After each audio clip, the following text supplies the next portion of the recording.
everybody? Welcome to another edition of the Bff Show. I'm Brendan. I'm Franco. Big show today. It's always a big show, Franco, here on AMP. We're still on AMP, right? We didn't get kicked off? No, we're still on AMP, and we always go big. Triple thumbs up. Lots to talk about. Big show, but first I want to get a training update from you, Franco. Again, if you want to donate, did we flash the donation website? Yep. It's below your pen as we speak. Below the pen. Yep. Pop it up there. People can donate to your cause. They can help support you by running. You still need to tell me what you need for your shoes. We need to figure that out. And then, but let's get an update from you, Franco. How's the training going? Where are you mentally, physically right now? So the training is going well. This past week I did my first cool weather runs, and I did 15 miles in about 20-degree weather. So it was a good run up. Hopefully it gets below zero. A sentence I never thought I'd say. Hopefully it gets below zero here so I can get outside and run in that so I have a better idea. Yeah. Equipment-wise, I bought Under Armour shell stuff, so I'm all set. I do need to start buying layers, and we'll get there. That's the biggest thing. I guess as far as my mental-wise, I skipped out on CrossFit both Monday and Tuesday because I didn't feel like Shame going. on you. So I guess I'm taking a week off CrossFit. But I did put in 10 miles yesterday and 6 miles today, so we're looking good. All right, Frank. So obviously we're going to we'll throw it up one more time, Franco. All day. Keep donating, keep promoting it. We're going to talk more about it. And then pre and post race analysis as well. We're going to really critique you and make you ashamed of your running style. Okay. But so that's awesome. And then I think before we get into sports, I was actually live, Franco. I just had my birthday. 34 Happy birthday. 34 years young. Wink. My wife took me to go see the Rams at the LA Coliseum. It was fun. I've never been to the LA Coliseum before. I had a lot of history there. It was a fun game to be at. It was a bit of it was a total blowout. Houston only scored one touchdown. But it was really fun to see the team live because I have Jared Goff on fantasy and I have Cooper Kupp on fantasy as well. So it was like live fantasy in my face. And I was like, yes, keep scoring. And I was probably more into it than I would be had I just gone without any of my players on fantasy actually playing live in front of me. But Lamar Miller was there too. I was like, I have you too. But I was quiet about his really good day. I was very quiet about it. I did get to make fun of, and I think, this is what happened, Franco. I didn't tell you this even before the show. Okay. Because Tom Savage was being Tom Savage and just throwing interceptions, just being poor. And I remember I got up at one point and there was a whole row of Houston fans next to me. And I went, if you had Kaepernick, you'd be fine because it's the better option. Your Tom Savage is your option. That is ridiculous. And then the entire group of Rams fan around me was like, yeah, that's a good point, and they all clapped. So that was a feel good. I was like, I should probably maybe not have yelled that, but I got swept up in the fact that Tom Savage was so terrible. And then I did yell that Tom Savage was the best player on the Rams. That was a good laugh. And then Houston fans, I don't know. I haven't been at a blowout game where the away team gets blown out. But as fans of Houston were leaving, they were getting booed mercilessly. And it felt bad. I felt awkward. And then I saw a Houston fan punch out a Rams fan. And then that was insane on the upper deck level. And then security came and took that. So then that's when it was kind of fun, like, ha, ha, ha. Like the whole na, na, na, na, hey, hey, hey, bye, goodbye. That was fun. And then when you saw someone get punched, it stopped being fun. But overall, I had a good time. I don't know, Franco, have you ever been to the LA Coliseum? I haven't. I generally avoid LA sports like the plague. I know. Although I did send you, and I'm holding you to it publicly, options for Clippers games. That is correct. And we'll definitely move forward with that. Just saying. Yeah. I laid it out.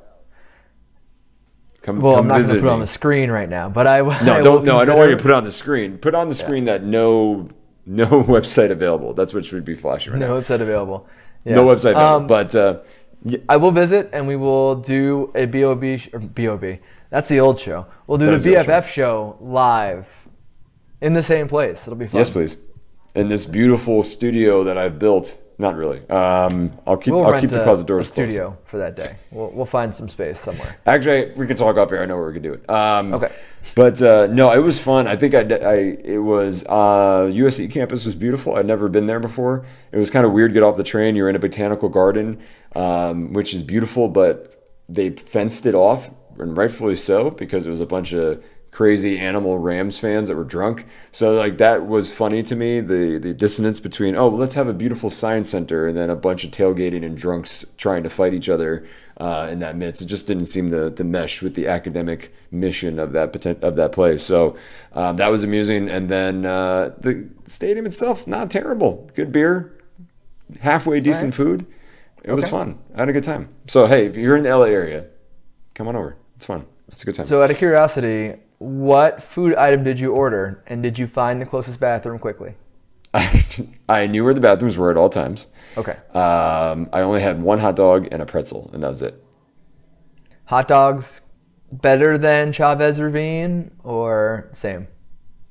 Same. Okay. Same. Good. That's the breaking analysis we're going to bring you right now at the BOV show. But hot dog better or worse? Hot dogs, yeah. But I only had, it was a plain hot dog with just ketchup. I went very plain because I know I don't want to, as it's been well documented on the radio show, I don't want to have a tummy problem, to put it lightly, my tum-tum. So I was like, I'm going to keep it plain. And then the pretzel was also plain, no salt. And then I had beer, and that was it. So the beer mellowed it out, it balanced it out. Gotcha. It was a good time. So anyway, yeah, so that was great. And then in general, though, Franco, you should be celebrating because while the wasteland of what this NFL season has become has garnered very little in terms of interesting stories, your 49ers, my friend, finally won their first game against the New York Football Giants. Yeah, we took them out. Go home, Giants, you're drunk. Yep. It was a good game. It was good to see. It was a really inspiring performance by Marquise Goodwin. I'm not sure if you read about that, but yeah, I did. Had a tragedy. His wife and he lost the son, and still went out and played really well. Had a great moment in the end zone. So obviously, well wishes and prayers to his family, and just a courageous performance that was really nice to see. Yeah, I mean it was great, and then but again, that's for the Giants. I mean that's sort of the big other NFL mains theme coming out of this game was that the Giants lost to a team that, for all intents and purposes, they shouldn't have lost to, and now Franco, I guess the question is, Ben McAdoo, does he make it all the way to the end of the season, or does he get fired? Because right now, that's a pretty embarrassing loss. It was a bad loss, and the ownership did come out and say they support him and they're in it for the long haul with him. I think if they get blown out again, he's gone in the next week. I think that's how it's going to work. If you can keep the games close, I think he'll make it to the end of the season. But if he gets blown out, especially by a team that's considered not great, I think we're saying bye to McAdoo. I think I think McAdoo gets Jeff Fishered, where they sign an extension and then they fire him, which was the funniest thing. It was like almost a smokescreen to buy him maybe a couple more weeks, so they wouldn't have to deal with interim coach questions. I think you might get something like that, where there's a lot of, oh yeah, he's great. Yeah, I mean, we're going to work through this together, and then by week 14, he's gone, and then you just kind of let the rest of the season go. But there's eight games left, Franco. 8 games. No, buddy. There's only 17 weeks. Oh my God. We only have 6 weeks left. It's exhausting because I guess I'm thinking about Giants fan. I listen to New York sports radio when I'm at work still, and just the sheer terror and agony from New York Football Giants fans is sad. It's sad to listen to. So that there's a lot of agony, a lot of strife in New York right now between the Jets and the Giants. It's not been a good time. But I don't know. I guess from here, I think Ben McAdoo's gone. Like I said, I think he's gone. He's got to be gone. But I think the sooner the better. Then we can have fun with an interim coach. And those are the teams that are always, to me, enjoyable to watch because you don't know what they're playing for at this point. They're just sort of there. So we'll see. So because we're so good at predicting things on this show, yeah, what week do you predict McAdoo is gone by? I predict McAdoo is gone by week 14. All right, I'm saying sticking 15. with that. Okay, all right. All right. Gauntlet laid. Gauntlet laid. Let's move over to Jerry Jones. Jerry Jones is doing his best to get rid of Roger Goodell, but maybe he's doing too good of a job because now he's making all the other NFL owners angry with him. Yeah, and in what world would you think that you'd ever be siding with Roger Goodell in a fight? I know. Jerry Jones is not a friend of the show. We've covered that before. Not a friend. Yeah, he's trying his best, and there are actually rumblings they're going to remove him as the owner of the Cowboys, which would be spectacular and actually would hurt the brand in the long run. I don't think we'll see it, but it'd be fascinating if it did happen. And, I mean, what would they call Jerry World if Jerry's no longer there? That would be sad. I mean, I think, but the funniest part of this too is that Goodell's contract, he wants not $50 million, he just wants $49.5 million, and he wants a lifetime private jet. Which that is the funniest thing to ask as part of your contract. But I don't know how this gets resolved because you have the weird Papa John comments about he's upset about the NFL. Now he's actually retracted that and apologized for being divisive, which again probably sounds a lot like the other NFL owners got a hold of him, much like they're trying to get a hold of Jerry and said, why don't you shut up because you're on nearly every single stadium that we own. I think that for this with Jerry, it's... I don't know if he goes quietly. History has told us, Franco, that Jerry does not like it when you tell him he can't do something. So I think he's not going away quietly. I think this might get a little bit worse before it gets better. Even if they move to strike him as the owner, it'll be in litigation for the next 6-7 years. Yeah. We've already seen what he does when he has an accused domestic violence person and drags it out in courts. This is going to be even worse. I don't think it's going to happen. I just think it's nonsense. And also, on the Papa John's note, I hate that guy, and I refuse to order their pizza. It takes a lot for me to ban a certain junk food purveyor, but he's done enough. And no amount of Peyton Manning and his good nature can save it. So, sorry, Papa John's. You're no longer even considered for a role on this show. We're not fans of you. Don't shower us with money and sponsorship. We're not doing it. No. We... here cannot be bought. We cannot be bought. I have to say that out loud because I've had Papa John pizza and it's really, like you said, it's hard to say no to something like that, but I'll try to order from Domino's. Domino's, friend of the show. Pizza, I don't know, you're on notice. So there's a lot go. We'll keep an eye on that as well, but as always, before we move on from anything NFL related, we got to get our fantasy updates, Franco. So, Franco, who are you buying this week in fantasy? So I'm going to buy Tyrod Taylor, and the reason being their schedule gets a lot easier after this. Kelvin Benjamin's going to adjust to that system, and Charles Clay's coming back. I think if you can get Taylor for cheap, now's the time to do it. I'm selling Case Keenum. Even though he had 4 touchdowns and looked fantastic, Teddy Bridgewater is looming in the background, and let's not forget that Teddy Bridgewater was a really good quarterback when he's in the league, and I think he has another shot to start by the end of the year. So sell Case Keenum, grab Tyrod Taylor. And just a general fantasy league update. You and I both won. We beat pretty big competition. I beat Meg. I needed that win badly, and because Meg's a top 3 player, I think, at the moment. And I needed that, so now I'm barely alive. I'm an 8 seed in the playoffs, but I'm in the playoffs right now. And Franco, you vanquished our friend of the show, Travis Claus. I did. I'm now the 5th seed. Yep. It's a little more secure. And more importantly, I beat Travis with the caveat that he'd have to list my fundraiser on his Facebook page, which is done. So good on him for holding up his side of the bet, and it feels so good to destroy him and hopefully knock him out of the playoffs. But Travis is kind of, is it an empty, because we talked about this a little bit, not to spend so much time talking about our own fantasy leagues, which is not always pleasurable for those who are not in it, but it is tough when you win and you get excited about the win, and that's great. But when it's a win against somebody that plays guys that are on a bye or guys that are not playing, it takes a little bit out of it, doesn't it? Because you want to go toe-to-toe to prove that you're the best. But, I mean, I went up against Travis, and it looked like half the team literally didn't show up based on his roster. I looked at what he was putting up, and I think he had played that did the same thing. One guy on a bye, one guy was out. Does it take away, or do you just feel like it's still a win? I mean, anybody else to take away from, but beating Travis, who has 4 quarterbacks, sorry, buddy. It felt good. How good?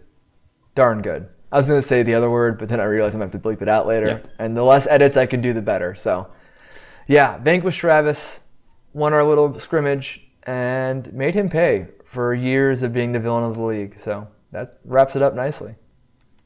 Yeah, it is fun to get a win against him for sure, but, I feel like he's not bringing his A game. He's not bringing his A game this year. Don't rob my sunshine. I'm not trying to get out rob of my it. sunlight. He's just not bringing the A game I expect. So all right.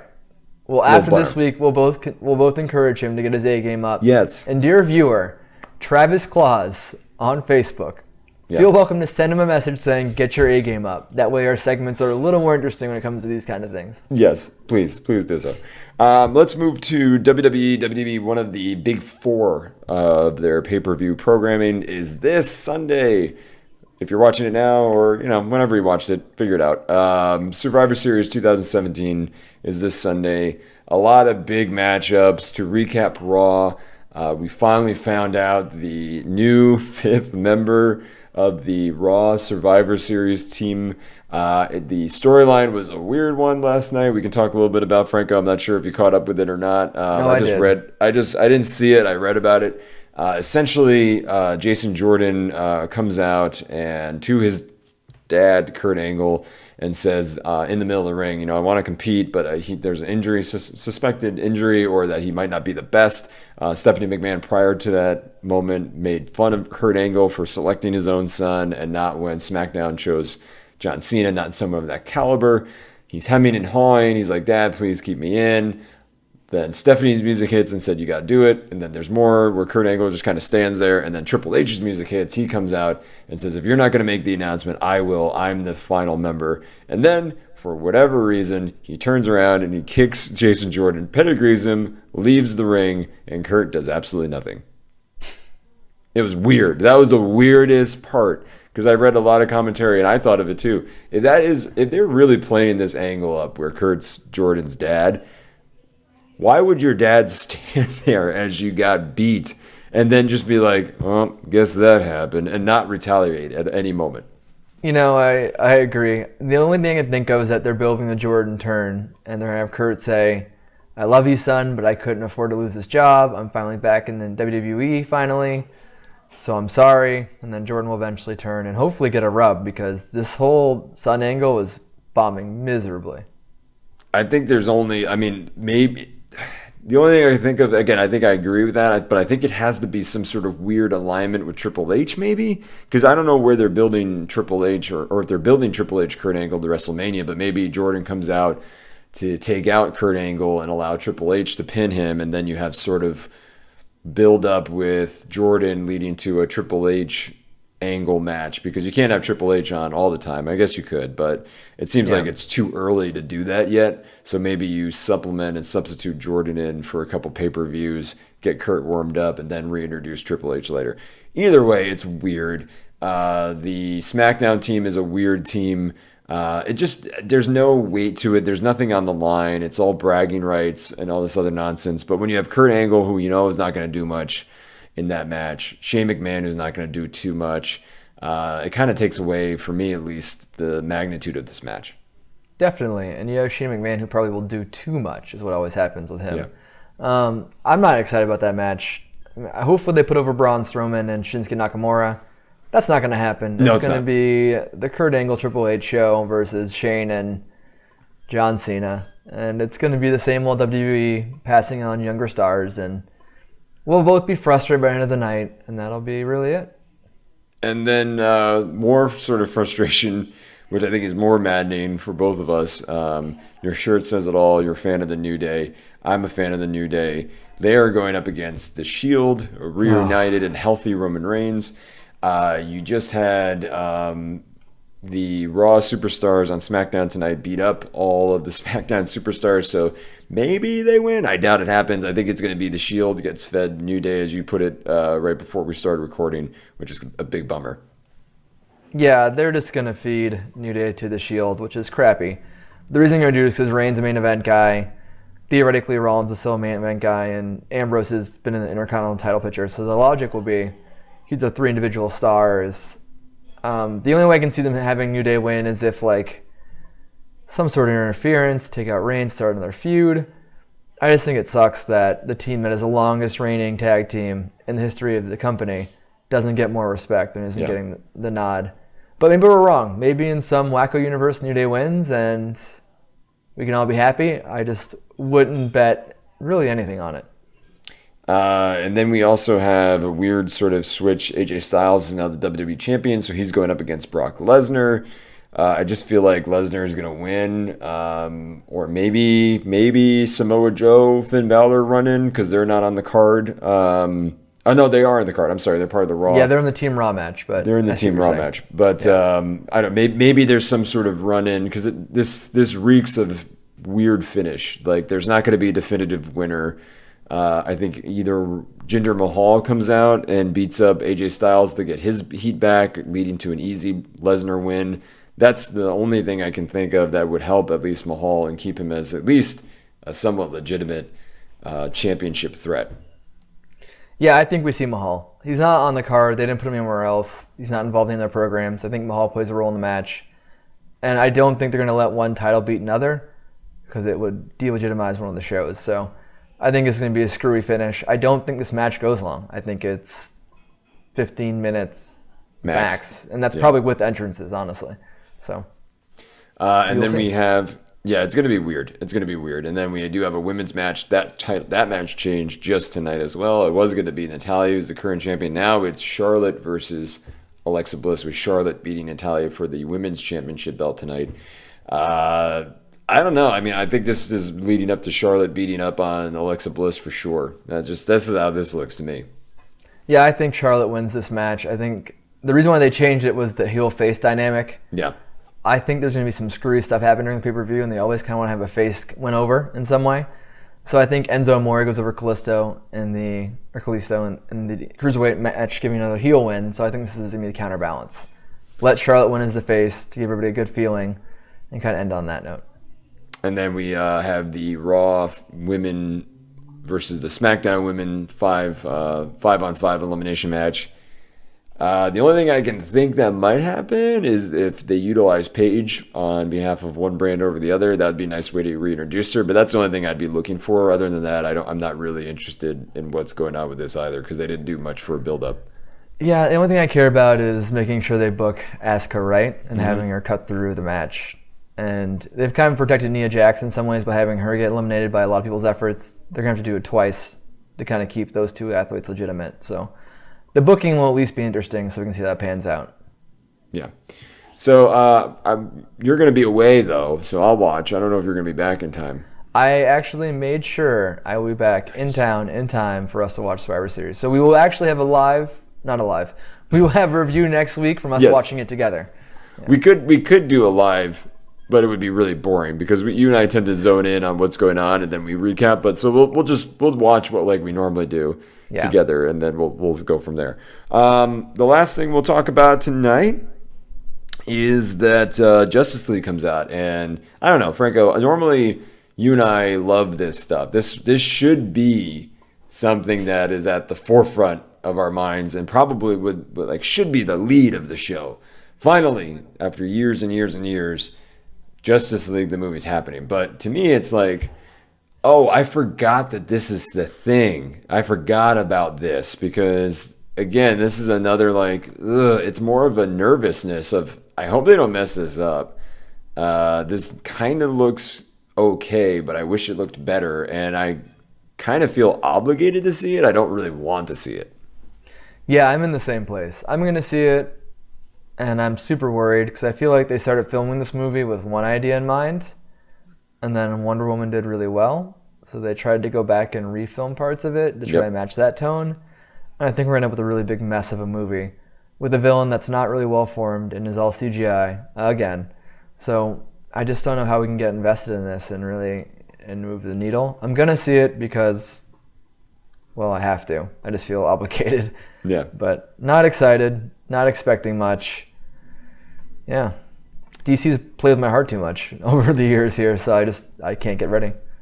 Yeah, and to use Steppenwolf is such a random start. I know you're trying to build toward Apocalypse, but No, not Apocalypse. Dark Side. I'm sorry. You're trying to build toward Dark Side, but at the same time, it's like Steppenwolf. I mean, he wasn't never prominently featured that much, if I recall, when I was reading comics in the '90s and early 2000s. It seems like a random crowbarred in thing. He's basically like a mini boss. That's always kind of existed. Is he's one of the throwaway guys you kind of beat up on your way to Darkseid. So, I mean, we'll see how it goes. My question is, this movie's going to do well in the box office. We know that because comic movies always do well. Do we see a Justice League 2 with this storyline?